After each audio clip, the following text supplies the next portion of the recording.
How to set up a small solar generator. A small solar power generator is a relatively cheap, sustainable way to generate off-the-grid power when you need it. So how do we set up a small solar generator? First, calculate your electricity demand. Divide your monthly energy use by 30 to estimate your daily energy use. Multiply your daily energy by 24 to convert it to watt-hours of power. Use enough solar panels to generate the watt-hours of power you need. Utilize enough 12-volt batteries to hold twice the power you need. Choose a charge controller that matches your battery system size. Pick an inverter that can support the max amount of power you plan to use at once. You can usually find the watt-hour or watt ratings printed or on a sticker on the base or back of an electrical appliance. Then start setting up your solar generator. 1. Set up your solar panels where they will receive full sunlight. Install your solar panels on your roof or in your yard. Avoid spots that are shaded by things like trees or other buildings. Full sunlight for solar panels is considered to be about 5 hours of direct sunlight a day. Solar power generator solar panels are smaller and more portable than on-grid solar system panels, so you can move them around later on fairly easily if you need to. 2. Plug your batteries into the charge controller.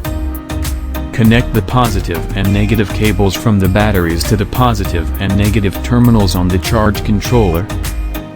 This will allow the power from the solar panels to charge the batteries and get stored there. The batteries should be located nearby to the charge controller. For example, you could mount the charge controller to a basement wall and have the batteries on the floor right below it.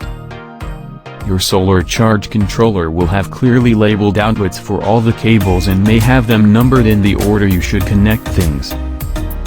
3. Put the power cables from the solar panels into the charge controller. Your solar panels will come with positive and negative solar power cables. Plug them into the positive and negative solar cable outlets on the charge controller to send the power from the solar panels through the charger into the batteries where it will be stored.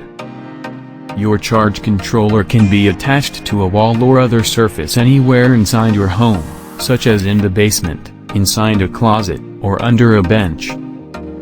4. Connect the inverter to the batteries. Run positive and negative battery cables from the battery system to the positive and negative terminals on the inverter.